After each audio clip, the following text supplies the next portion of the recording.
it's checks, right? It's very sort of initial stuff. Like there's a lot of names being thrown out there, and when you try and check them out, it's like, yeah, United have maybe put a call in to check on the status of whether they'd be willing to go, whether the club would be willing to do a deal, right? And I think there's a lot of that going on.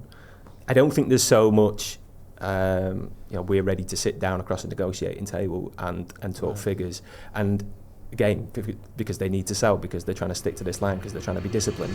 Hello and welcome to Stretford Paddock. My name is Joe, that is Jay, and today we are joined by Manchester football reporter from The Athletic and friend of the channel as well, Mark Critchley. How are you doing, Mark? I'm all right, boys. How are you? And also, I think we should say overlap presenter. Oh, and of course, overlap presenter as well. Do you get that? Do you get that title if you've only been on once? Of course you do. Yeah. You have presented on the overlap, so I think we need to acknowledge it. Stretford Paddock guest, then I am overlap presenter. Listen, if you've not got that as your Twitter bio, you're missing out on it. Get it done.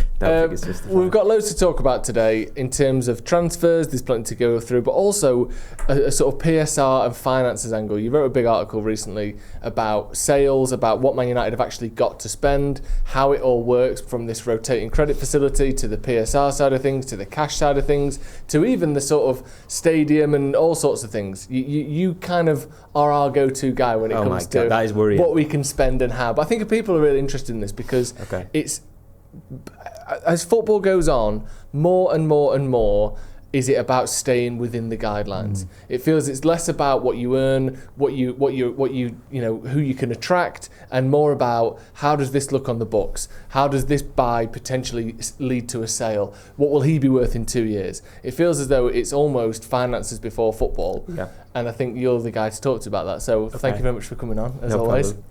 First of all, though, how are you? How are you doing? I'm okay. I was just saying I'm a bit bored, though, because I just wish something would happen. I know it's beholden to me and my colleagues to actually tell you what's happening, but it feels like we've just been in a bit of a holding pattern for the last few weeks, whether it's Mbeumo, the sales, things just need to kick on because it's a really, really important summer and it's like tumbleweed, isn't it? Yeah, I feel your pain. We're the same.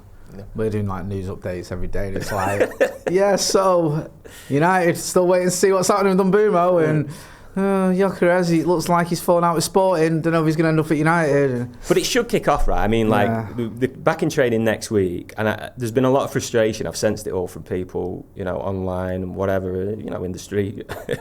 Every time I bump into someone in the street, people want things to happen. They see City signing players, they see Liverpool signing players. Yeah. It's been a relatively busy market so far because of the Club World Cup and things moving a bit earlier. And United only have Cunha through the door. I've kind of felt like, well, look, next week when they return to training, that's the real deadline, if you like. Anybody who comes in the door before then, they're going to be in Ibiza or whatever anyway. So why is it really that important? But we are approaching that point now where it starts to have a material benefit if you've actually got players through the door. And so I think it's, time is ticking in a sense now. Yeah, it's frustrating as well because we finished 15th. So far behind other clubs. Where was I? You were. Do we not get Champions League? You were doing all the watch-alongs. Jay, we've got Sir Alex Ferguson in the dugout. We always get top four. You should know better than anyone. And you think, right, let's go early. Let's get some business done. And like now, I feel like we're further behind some of these teams than we were when the season ended. But I guess what I'm saying is like a little bit annoying. They are, but they aren't at the same time because again, what benefit are you really going to have through players getting through the door? Before anybody comes back to training, before pre-season starts, before the manager. I think it's more the perception in it. Yeah. Do you know what I mean? I agree with you. I agree, yeah. And I think that, like you said, until the 7th, it's immaterial. But it's that whole perception of the good thing about the Cunha deal was it was so early. It felt, United, right, we're coming out of the blocks here now. We get what happened last season. We're getting behind this manager. We're backing him. Cunha's a player we all know, and most of the fans I spoke to were mad keen to get. And that sort of adds to the air of frustration because then you've had this 3-week gap where nothing else has happened, or 4-week gap now where nothing else has happened. Then you see all the rivals doing things and it's like, now it just feels like we're getting left behind, even if we're not necessarily, just that whole perception, innit? And Cunha, that deal was a relatively easier deal to do, right? Because you had the release clause, knew he wanted to come. I think it was clear that he wanted to come, so there wasn't a lot of competition around at the time. It's not a huge negotiation, but biggest part of the negotiation was saying, can we pay you on Klarna like 5 years time? You know, whatever. And Wolves saying no, and we went, okay, all right then. that whole like little, there was a little spurt of news that was it like a Monday night where that came out, and like within half an hour suddenly, oh no, it's all done, don't worry. That was mad. And I think that's another sort of, don't be too negative because I get it, it's still early days, but like the whole, I think it was Ornstein who brought the story like Mbeumo wants to come to United, which adds to the air of, well, just get it done then. Yeah, do you know what I mean? He wants to come. He's not going to go to Spurs. We know what he can do. He's a good player who's got obviously loads of experience in the Premier League and did really well. Let's just get it done. So yeah, it is a little bit frustrating. You want to get these deals done Cunha rather than later. Nice. Anyone? Yeah, you can have that. Yeah, use that in your next article. That's the headline. Let's talk about some finances a little bit. I think a good place to start would be talk us through roughly what Manchester United have got to spend this summer, just as a sort of base point that we can build out from. Sure. All right. So. It's a very complicated question, and there was reports around about a month ago saying about 100 million. If we think back to Cunha and Delap, they both had set release clauses, 62.5, 30 mil. So you're talking about 90 mil there, and that was the working assumption going into the window, I think. Slight surprise, if I'm honest, that once Delap breaks down, they can still do Mbeumo without sales because he's a bit more expensive, right? So that was slightly surprising to me.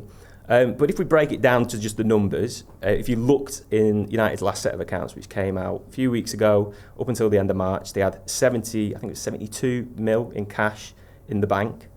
They also had, it emerged, £140 million worth capacity to borrow on this revolving credit facility, which is a complicated, I call it the credit card, right? Because it's easier to think of it like that. Okay. They can borrow 140 million if they need to help finance transfers. And to be honest, that's something that they've dipped into quite a lot over the last few years, particularly last summer. I think they took out 200 million on it, spent about 200 million in the end.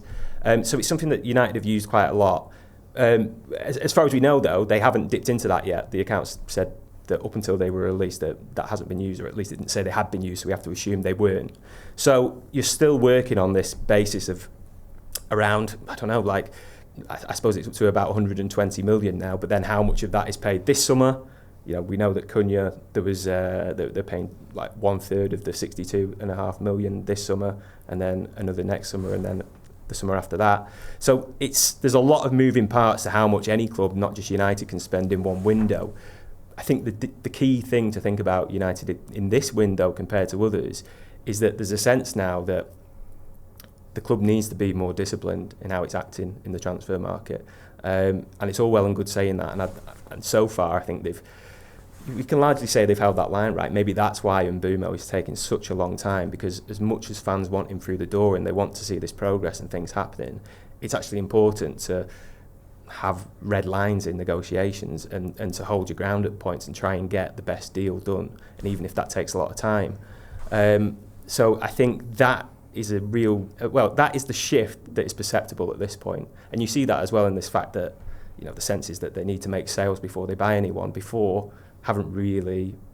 previous summers haven't really looked to do that. But now there's a sense that we can't just keep borrowing money and then having to pay it back, and then the players we sign with that money fail and we don't get in the Champions League and we end up back in a hole again the summer after.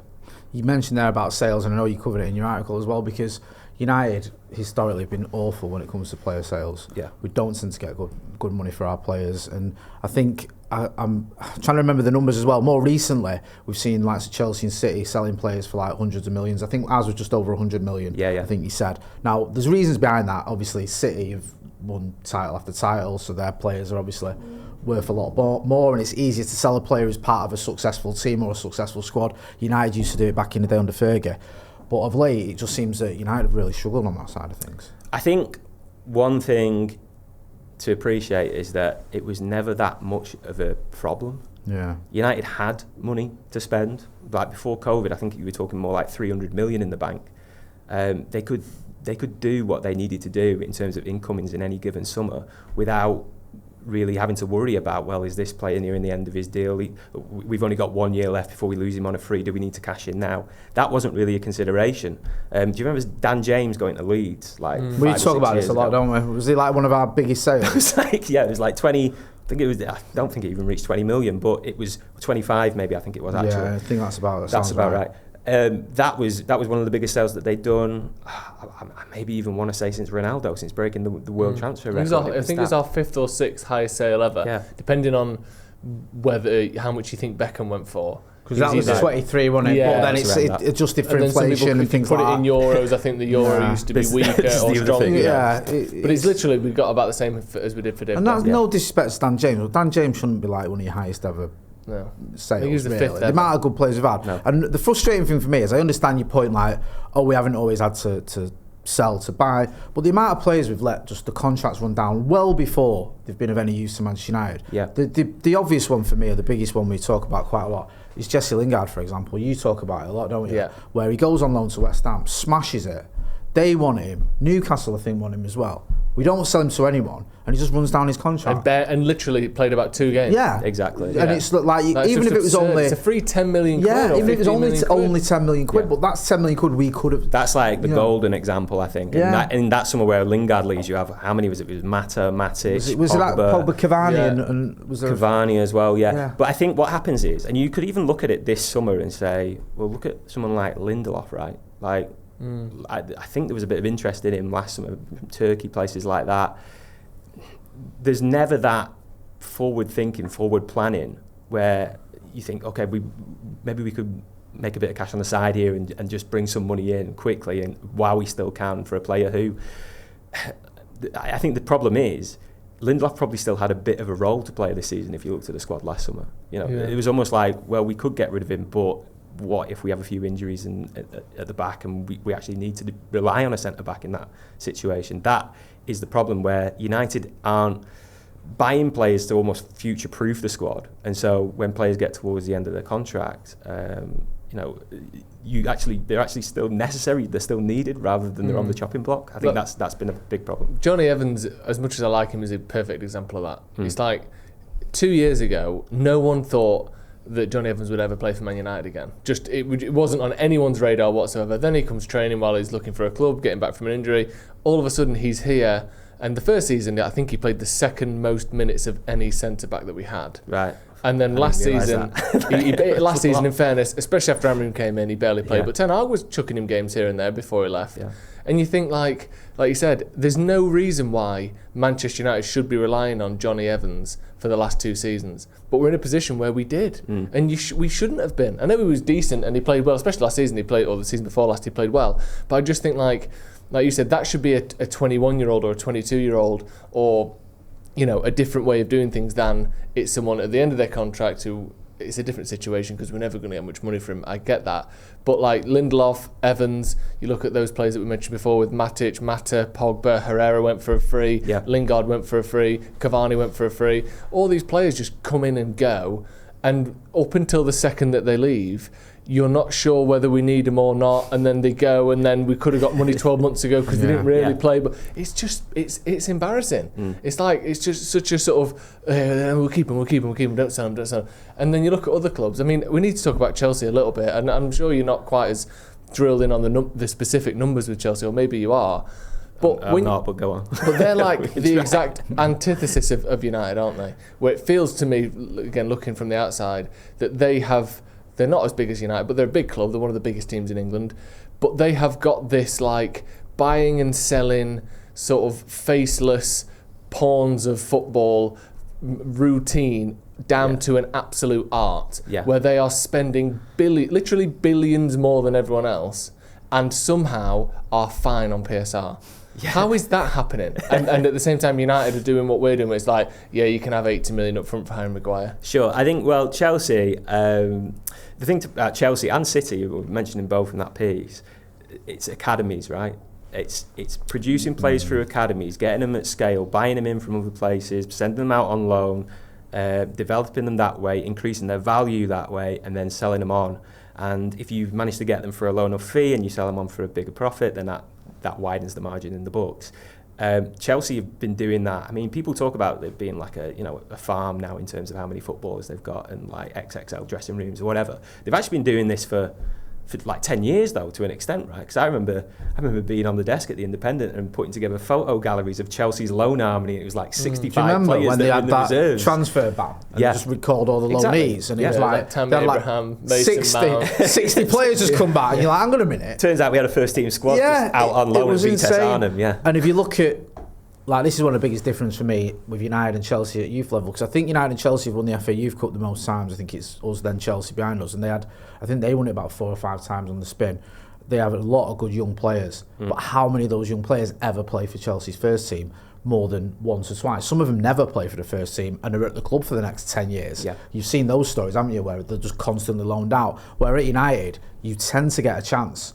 We do a lot of work around the academy with Finn, Academy Scoop, and he's always saying that's a selling point for someone like Cheedo or Aiden Heaven, or I know they're slightly older, but if you're getting a young player like JJ Gabriel's just signed a new deal, it's like, you know what, there's a pathway to the first team. Yeah. Whereas Chelsea's MO, and to a lesser degree, so City's, probably the best youngster they've had in the last 4 or 5 years post Phil Foden is Cole Palmer, who ended up leaving because football. He just wasn't going to get football at City. I think that's the main reason. Anyway, so you can see the differences there and why it works to a certain degree, but United have obviously approached it differently. And United's like philosophy within the academy has perhaps not been up to speed with that trend of other clubs like farming in players and selling them on and creating these huge profits that are then spent at first team level. But I think in a lot of the commentary around that kind of approach, there's like moral questions about that as well, isn't there, to be fair. And I think it's to United's credit that they perhaps haven't gone down that line. But in an environment where clubs are increasingly doing this, you get left behind if you don't keep up to speed with it. And I think that is, you are seeing it a little bit more now. And I put in that piece that United's, in terms of their selling, I think last year was about 37 million in terms of the season. Which was the best again since they sold Ronaldo, like setting the world transfer record 15 years before. But that is still leagues and leagues behind what Chelsea and City are doing. So there's slow progress, but do we even really want to call it progress? Because there's these moral questions that you have about the way that those academy players are kind of treated and just as assets more than anything else. It's hard, isn't it? Because on one hand you're going to get criticised for not doing it, but on the other hand, it is a bit gross. Like it just is. Like if your kid or you are an academy player, let's say you grew up in Belgium, you get scouted by Chelsea, you think Premier League, this is amazing, and there's a decent chance that everyone at Chelsea knows there is less than a 2% chance that you ever even get to train with the first team, let alone we've got a through line for you, and you can never guarantee it's going to work, but they literally know when they bought you, we don't even plan to give this guy any time in the first team. That to me isn't what football's about. Football is about people scouting players that they think can benefit and help their first team. And obviously there's going to be these sort of side benefits of, he's trained at United for 4 years. Look what he did for the under-18s. We're going to sell him for a bit more than we got him for, of course. But not we only bought him to sell him for more than we got him for. I just think that's just a bit horrible. And I don't know, you're always torn on these things, aren't you? Because there's state ownership, there's all sorts of different ways that people get money. There's selling your own team to yourself. There's the sponsoring your own team with your own brands. There's all these things that people go, I'm not sure about that, and occasionally will land you in hot water, like with City and Mancini's payments and all that sort of stuff. But at the same time, they are the teams that are winning stuff. So it's hard because how happy and high and mighty do you want to be while you're in 15th? And obviously we could have spent in your ivory tower. Exactly. And we could have spent the money that we got for these players or that we make through shirt sales or whatever better. And I do think we've not spent that much less than City, or similar to Liverpool, and obviously way less than Chelsea. But we've got so much less to show for it because we've been ran badly. Part of me thinks let's get the way we do things now turning over properly, or grease the wheels that we've currently got, rather than bringing in 1,000 youth players just to copy Chelsea. I think let's do what we're doing right, and hopefully it seems like we're doing that a little bit. But the whole Chelsea thing is just mad. And then you watch them, and you see all the shots of them training last season when there's like 45 players, first team players on the pitch. It's just insane. It's like, who was it? Was it Chalobah who was just like, they sent him out on loan to Palace, brought him back, but then wasn't there a period where he just wasn't? He was like, you're not in the team, basically. You have to go and train on your own. Several players were just like iced off and boxed off and sent somewhere else. And I just, it just sticks in the throat a little bit, that, doesn't it? Like as an approach, whether it should be, whether that's just the right way to actually treat people, not just. It's just sort of capitalism before all else. Tell me about it, man. You're sort of sick of it.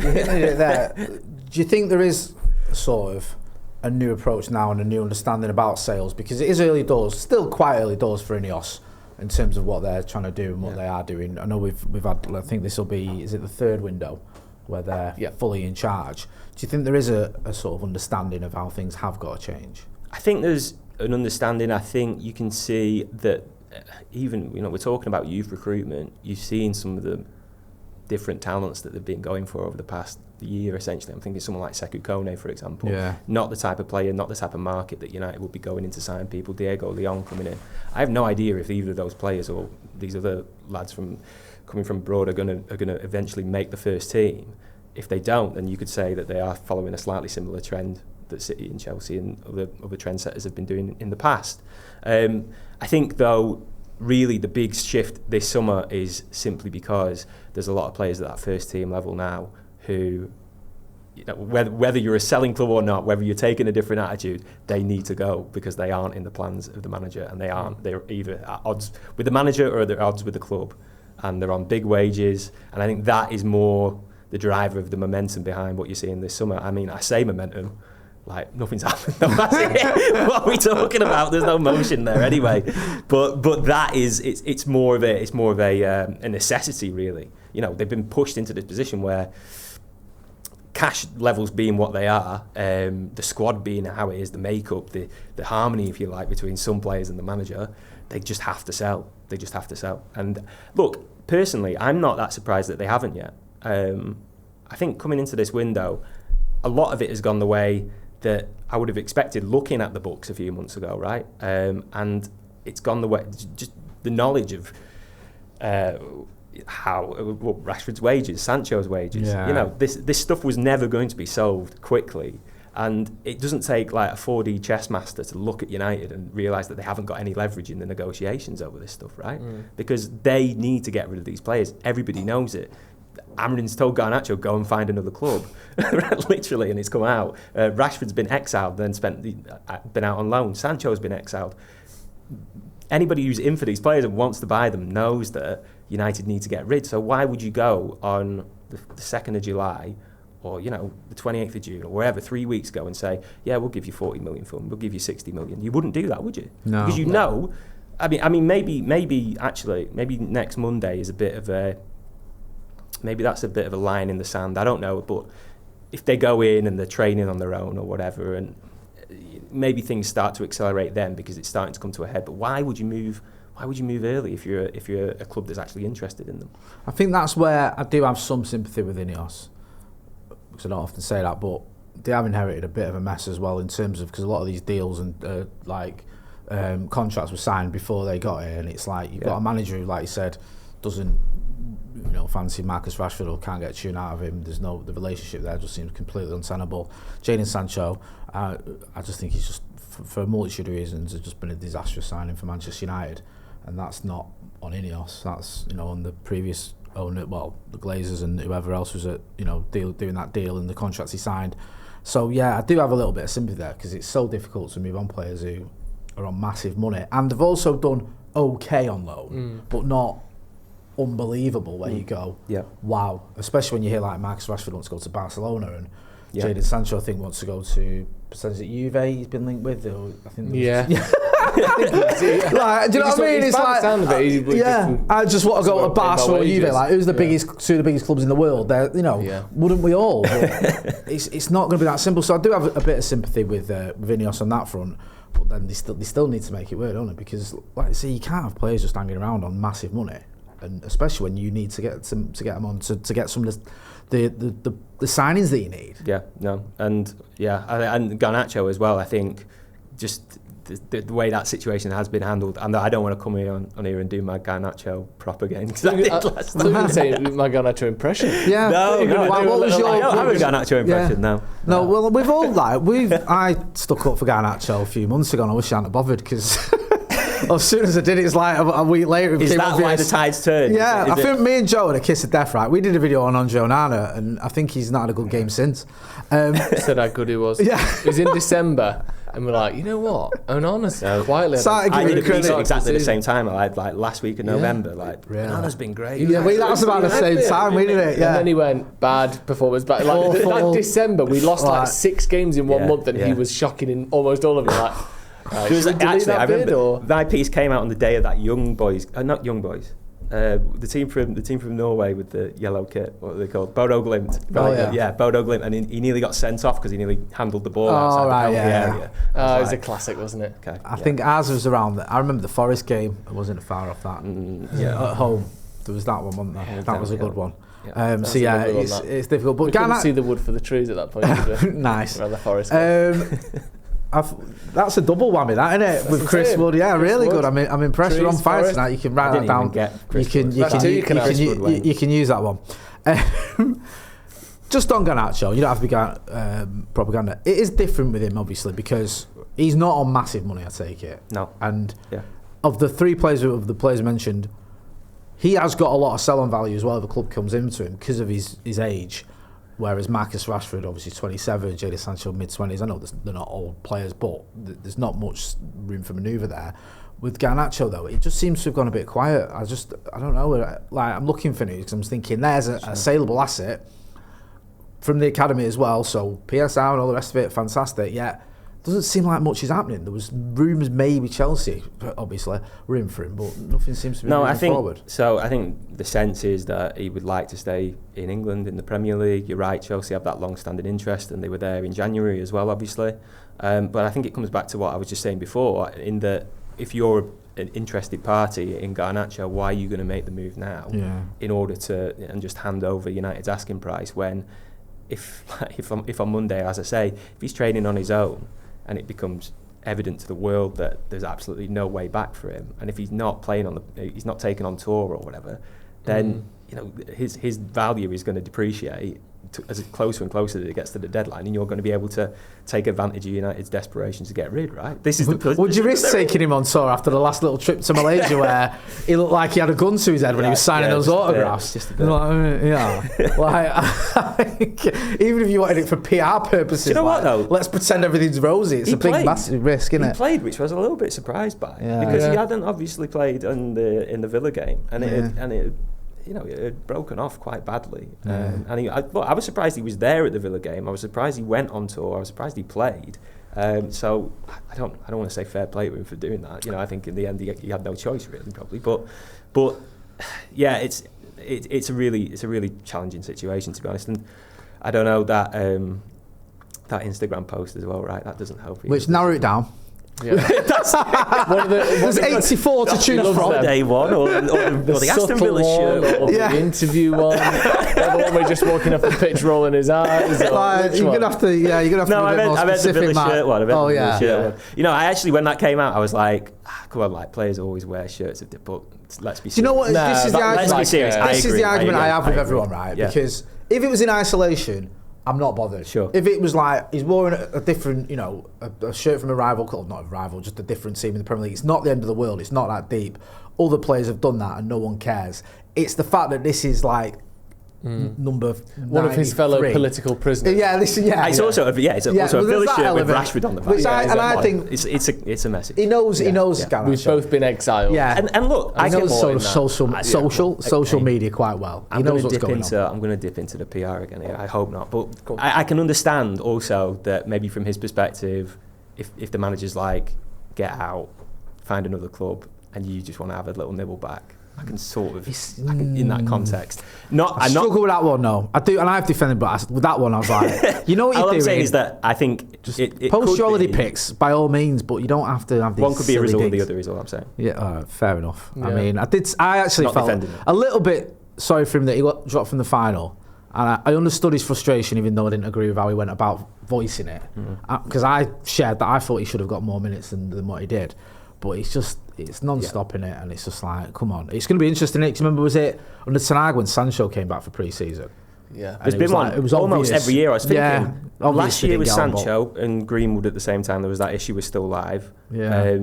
I think the year before that, everyone must have been happy campers. I don't know what happened. I guess they finished third and it was all right. Yeah, it was all right. We had a nice... It was Ronaldo before that, though, Ronaldo, wasn't it? Oh, yeah, Ronaldo when he came back, yeah. it was at Old Trafford and he left as soon as he got subbed. And then Ten Hag was like defending it. So lots of players left. It's not just him. It's fine.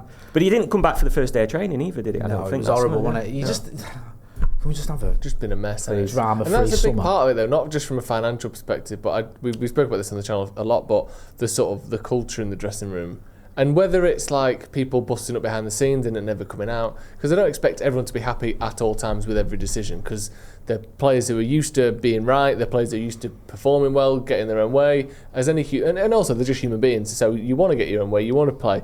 But the fact that it's a social media post is so much more damaging than even just like a little argument on the training ground. Yeah. That's or in the canteen. Like I can live with that. A bust up in the changing rooms afterwards. I can live with that. It's this like taking my time, thought about it, and then gone worldwide with it. I just think I don't want that happening anymore. I want as little of that as possible. No, I and agree. even if there's just a veneer of things are together, I did feel like there was that under Solskjaer. Whether it was real or not, there seemed to be far less. Oh, have you seen that again on the? Have you seen him saying that to that outlet? Have you seen? Oh, they've translated that and look what he said. Like it just felt like people were a bit happier. It could all be a lie, but just lie to me. Have it be professional, do it behind the scenes, and work it out yourselves.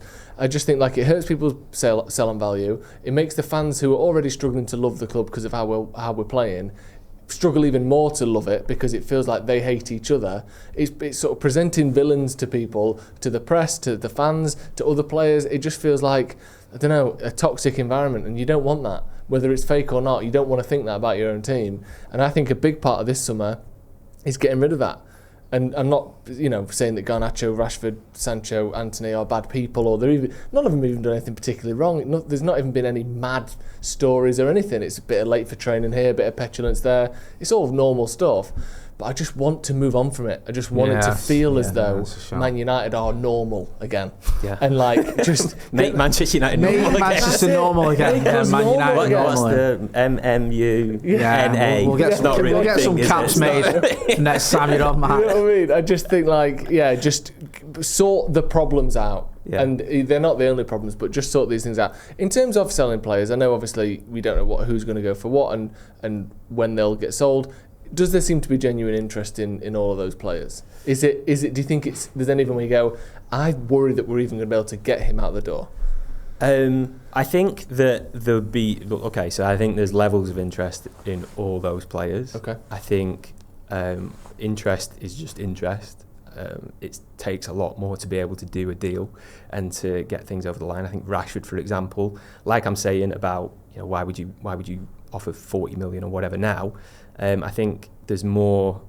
My understanding was that there was more loan interest in him right now than there is permanent. And I think we've reported on The Athletic, it's something that might happen a bit further and later down along the line in the window. Garnacho, like I said, Chelsea, I think, there's interest there. But the challenge they're all kind of separate cases that have their own nuances, if you like. It's wages is a huge thing. And I take Sancho, for example. If you're Sancho, I don't want to try and empathise with Sancho's position because people obviously there's not a lot of sympathy for it, and I'm not trying to suggest there should be. I think if you've got a contract for X amount a week and you could have that contract for this season and maybe go out on loan somewhere and United subsidise that, then why would you not hold out for that rather than take a lower wage elsewhere? United just don't. I'll come back to it again. They don't have a lot of leverage in these positions, given the knowledge that's out there of people knowing that they need to get rid of these players, given the amount of money that they need to shift in terms of the wages off the books, and they're just in a very tight corner that I think they can get out of, but it might take a lot of kind of creative solutions for them to get out of it. Anthony, for example, you had the president of Betis this week talking about how it's a very complex deal to do. I wouldn't be surprised if, even though they are really seriously in for Anthony, even though that's not interest, that's them wanting to get this player and break their transfer record since 1998 or whatever, they want to do that. but it could still mean that United have to subsidise part of his wages. It could mean that that's balanced out with a sell-on clause or a sell-on fee or whatever. These are still difficult deals to do, even if you've got interested, willing parties at the table, and that's the huge challenge that United have, basically. Yeah, it's a challenge. In terms of incomings. Okay. Let's just start, right? Brian Mbeumo. I know I don't want to make you repeat probably what we've all spoken about this constantly. Let's just, in your opinion, can you see this deal happening? Can you see Brian Mbeumo joining Manchester United? Let's just put it that way. I'm not expecting you to go, this is how the deal's going to look, or this is where... We've all been waiting, and we do the news every day where it's like, United have offered this, and Brentford want that, and the player wants to come, and Brentford, we had the, was it director of football the other day, was it Giles? Gilesy. Yeah, Gilesy, saying, if he doesn't go, we'll have him back, or we'll keep him kind of thing, which makes sense. It wasn't like the most earth-shattering statement, really, was it? Yeah, you know what I mean? Go on then, we'll have him. Yeah, we're happy to score 20 goals for us keep our top scorer if no one pays him. You twist my arm. Yeah, but it did obviously make the news. God, you've got to keep our best players. Yeah, annoying. But it was like, you read it, you go, oh my God, and then you think, actually, that's just the most obvious statement anyone's ever made. If no one pays the money we want for him, we'll keep him. Okay, that's how if you the don't world offer what works. we want, you can have him for free. Yeah, he's not going to say that, is he? It was like, but again, you sort of talking about it because it is news and you've got to. So when push comes to shove, do you expect him to be a United player? Yes.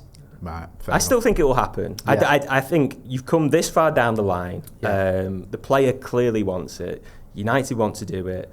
The margin, as far as I understand it, isn't so huge as to be insurmountable. I know United have tight finances for everything that we've talked about, but there's a willingness on the player side, there's a willingness on the club side.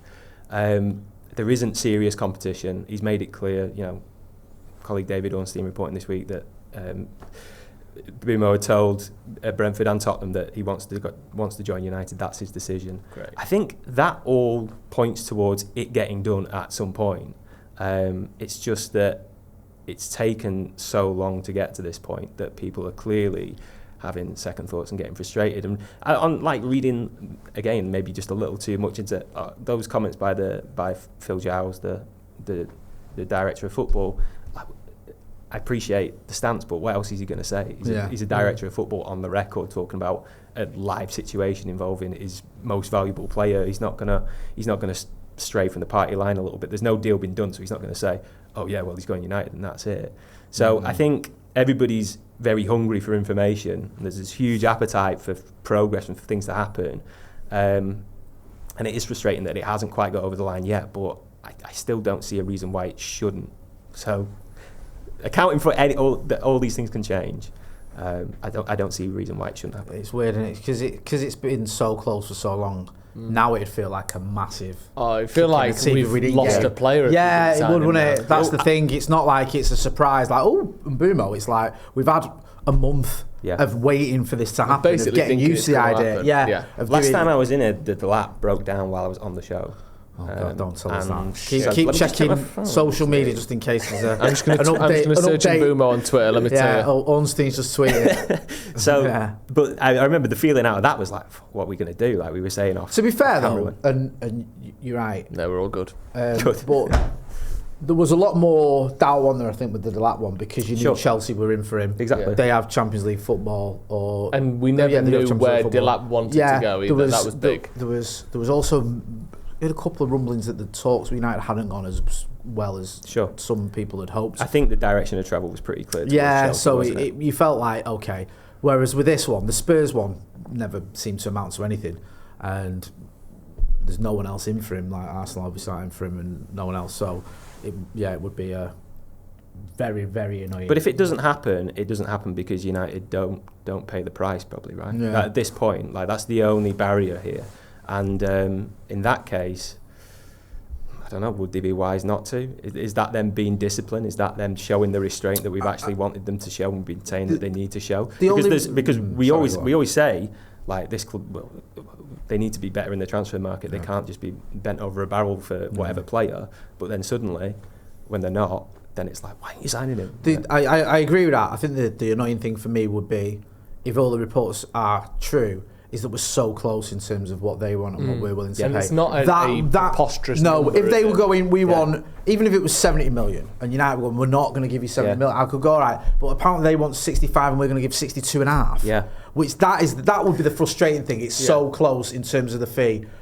If we were to walk away now, you think, was it not? I know, I get your point, but you think, is it not just worth that extra £2.5 million for a player that could make something? I don't know. But then I think this is the new reality that we're talking about. Yeah. Right? This is the consequence of all that years of wasteful recruitment, wasteful spending, is that suddenly you're haggling over 2.5 million or whatever it is to actually get a deal for a player that you really want in done. No, it is pennies, really, isn't it? £2.5 million pennies. We can have a whip round. Do you remember that? Do you remember the Bring Ronaldo Home campaign? Well, if we all put a tenner in, that's got to be what, $1 million? I don't know how numbers were, but $2 million is nothing in football. That's I'm the financial expert here in that. Yeah, is that right? Yeah, well, I knew it. The expert has spoken. There you go, exclusive. Are there any other deals currently happening? Because I remember we used to take the mickey out of sort of Woodward and then Arnold or whoever for sort of not being able to do multiple things at once. But it seems like at the moment it's like, no, we're focusing on Mbeumo. You think you can't have been focusing on that non-stop 40 plus hours a week for the last month and not have it done and not have anything else done. When you put it like that, it's not great. Come on, lads. No, that's a great point. You can have a beer and slice a cucumber at the same time, which we all do. Let's be honest. A little cucumber beer party, anyone? Little cucumber in the beer. No problem there. What's going on? So what are they doing? Sorry, what are these people doing, Mark? They're not getting Mbeumo over the line. They must be working on something. Are we doing other stuff at the same time? So yeah. But I think a lot of the stuff that I'm hearing about is it's checks, right? It's very sort of initial stuff. Like there's a lot of names being thrown out there, and when you try and check them out, it's like United have maybe put a call in to check on the status of whether they'd be willing to go, whether the club would be willing to do a deal, right? And I think there's a lot of that going on. I don't think there's so much, we're ready to sit down across a negotiating table and talk figures. And again, because they need to sell, because they're trying to stick to this line, because they're trying to be disciplined. And so I think I wouldn't be too discouraged by the fact that there perhaps isn't a load of links going out there, because I think United are canvassing a lot of opinion. And figuring out where they go next after Mbeumo if they get the sales. But I'm already talking like 2 or 3 steps down the line there, right? I'm talking about Mbeumo getting done. I'm talking about sales, so Rashford, Garnacho, someone like that, before they can actually properly say, if they're going to be disciplined and they're going to be committed and they're not going to get the credit card out, before they can say, all right, well, we're ready to sit down and talk about a midfielder, or we're ready to talk about a backup goalkeeper or a wing back or whatever. I think so. That work is going on, absolutely. And it's the perception sometimes that, I get it, and maybe it was true in Woodward's day, to be fair, I don't know, but that they're only working on one deal at one time. It can look like that from the outside, I think, and because of the information that we get and that we're able to put out there. But I think it's like the swan under the water, right? The legs are working away at the same time. So privately, we are drinking beer and cutting cucumber at the same time. It's good to know, isn't it? Yeah. It's really good to know. It is. That's a massive relief. Sorry to go back to the sort of Chelsea PSR stuff again, but I've got a question. You're obsessed. Hey, sorry. You thought you got out of the woods with that one, didn't you? Hey, no, Joe never lets it go. I know when Barcelona do it, it's called levers. When Chelsea do it, it's just called like having a laugh or whatever. Bolonomics or whatever. Yeah, selling their own face to their face or whatever. So they've sold the women's team to them. Oh my God, you've got to get me on this. Right. Yeah, come on. Right, okay. Villa have done it now as well. Yeah, so sort of. First, maybe. I've got a follow-up question after this, but I'll start with this one. Yeah, you need sorry, Mark. Yeah. So when this whole thing of they've sold their women's team to themselves, what does that actually mean? Oh my God. Because is it going to another company? Is it one of the many okay, how is it? What does it actually look like? As far as you're aware? Sorry if you. Do you know I wrote a piece a few weeks ago, since the last time I came in here, where I talked about United and PSR and how they didn't have much of a problem because it was actually a totally different company than the one we're dealing with. Yeah, because Chelsea do the same thing, don't they? Yeah. So it's not the club; it's a different company. Exactly. We talked about that article a lot. I loved it, by the way. Joe reads it every day. It was quite dense. It was quite complex. No, it was really good. Honestly, we did a video on it. We spoke about it a lot. So there's that Red Football with everyone else apart from me, apparently, but still. Exactly. It was time to get you on and talk about it. What was I saying about that? Right. So it's essentially like that, though. Okay. it's the Manchester United Football Club, Chelsea Football Club, these football clubs, you like to think of them as one company that is has one legal entity at Company's House. It's not that. It's a load of different offshoots and subsidiaries and parent companies, and ones that are domiciled in the Cayman Islands and ones that are domiciled in the UK and whatever, Monaco, all different places, right? Selling it to themselves, I'm not an expert on the Chelsea case, I'm only vaguely aware of it, but essentially what Chelsea, I think they've done is the company that would have submitted accounts for PSR and to the Premier League would have owned the women's team, and they've therefore sold that women's team from that company to a different company within the same wider structure, so it's outside of the lines of what the Premier League and UEFA will look at for FFP purposes. Is that in the spirit of the rules? Absolutely not, I don't think.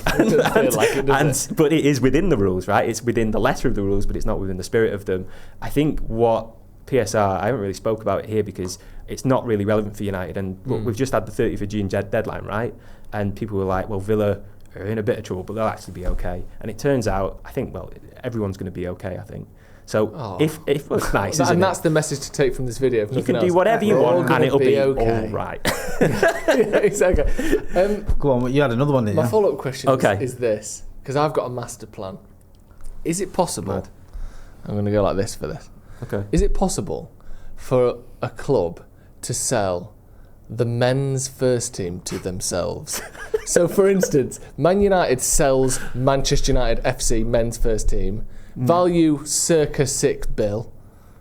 Sure. $6 billion for those not in the know financially. To them, another company that they own, and use all of that as profit. Because at that point, football is just snapped, bent, broken, and gone. Is that legal? Could they do that? I like your style. Yes, man!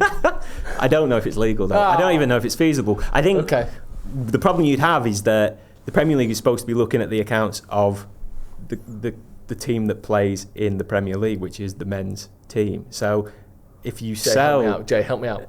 What about instead if we sold the car park? That has happened, hasn't it? The car park... that did happen. I think it might. Yeah, because the club would own so the land. There you go, so plan B. The land is on. Where every single asset except for the actual team can be stripped, sold, and used as profit. Yeah. Like, they could sell... I think, like, for example, United could sell MUTV if it was worth $6 billion. I mean... Maybe if you sold... Subscription costs have gone up, I know, but I don't know if they know that much. I think if you sold MUTV, you'd have about another 5.95 billion to go. So they couldn't sell the men's team to themselves. The thing is, since they allowed the Chelsea women's thing, I think all bets are off, to be honest. That's what I mean. Like, that's why it's gross. Feasibly, if you told me they could sell the men's team themselves, like, well, yeah, sure, whatever. Yeah. I'm sure they could. They'll find a way. Probably looking at it, even that, like what you were speaking about with the different company, the Red Holding, or whatever. Yeah. That's it's a loophole, isn't it? It's a way they found a way around it. I know it's legal. They'd say they've been doing it forever, and like I guess what the difference was that they moved. It's legal. It's okay. Is it? And I think it's more legit than what Chelsea did. To be honest. Okay, fair enough. Because I think the main thing was the money that it cost them to be taken over by Ratcliffe, and Ratcliffe was taking over the whole company. He wasn't just taking over the men's first team, right? So I think there's a legitimate argument for it there, but yeah, it's all of it is all a bit sly, right? If we could just, if you have to do it, you've got a problem, right? Just finally on. If you're done with PSR or accounts, because I know you've said. I mean, by all means, if there's any more, I feel as though right now my thirst has been quenched. Yeah. Okay, good. But if any more, when you eat in a beer and cucumber, exactly, very moist. A lot of water in cucumber. So much water. It's mostly water. Are there any names you can see heading to United this summer? Mate. I'm sorry. I was just going to make it as broad as possible. You said Mbeumo. I'm not going to give you a list.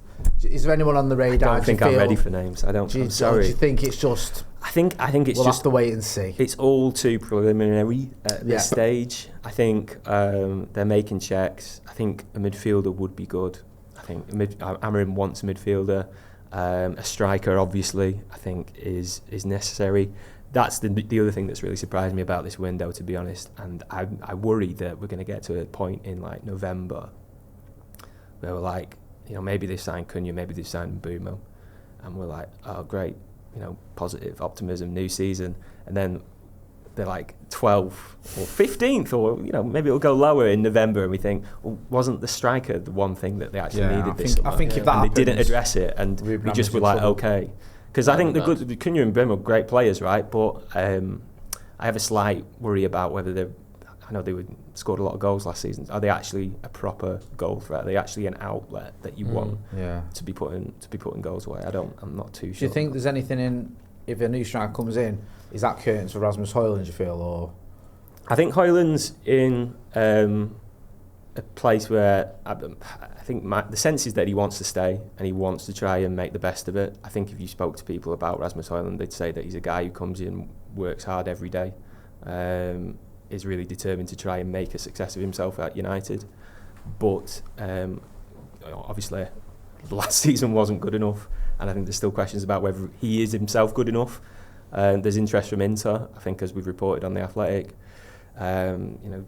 Whether it be permanent, whether it be a loan, I still think there's a bit to go before anything like that gets done. You obviously saw Laurie this week on the Watkins stuff as well.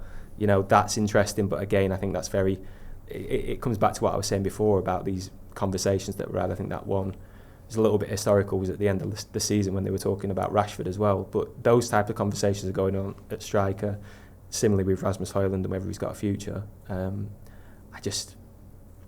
I kind of want it to work out for him, because I feel like there's raw materials there, but I can't really make an argument for having seen those raw materials over the last 6-8 months, to be honest. Yeah, I agree with you. I want it to work with him. I do. I feel sorry. I've said this a million times. I feel sorry for him because he's getting so much stick off everyone. It's not nice to see. I don't know. I wonder if he's gone. Right, Mark, thank you for coming on, as always. Absolute pleasure. Thank you for entertaining some of my more sort of... Well done as well, because that's the most random podcast I think we've done in a while, where you're getting... you're getting all sorts of questions thrown at you. You're doing very well. Even questions about Chelsea's financial machinations. It's like, what's going on there? I just want to know how we can manoeuvre, how we can get out of this. I love the idea about selling the men's team. I really want that to be possible. Space, I feel like... Watch everyone will get onto it now. Imagine that, you sold your men's team for like £5 billion, because that's transfers for the next 20 years sorted. That would be... For the men's team that you don't own anymore. Yeah, exactly. That is a problem. And they can't even pull up in the car park because you sold that, according to Jay's plans. Unbelievable. Right, thank you, Mark. Make sure you check out Mark. We'll put the link to his socials and some of his recent articles in the description. Go and check him out on The Athletic. Absolute pleasure for coming on as well. Thank you very much. Jay, always, of course. Brilliant to have you on. Thank you. Did you enjoy yourself? I loved it. Good. I loved it. It's always good fun when Mark's on. So, Great. Do you know what I mean? It's good that we managed to scoop him away from the overlap for a minute. I think they'll let you have it, don't worry. Do you know what I mean? It's the right cue for this channel. Cheers. Thank you very much for joining us. See you in a bit.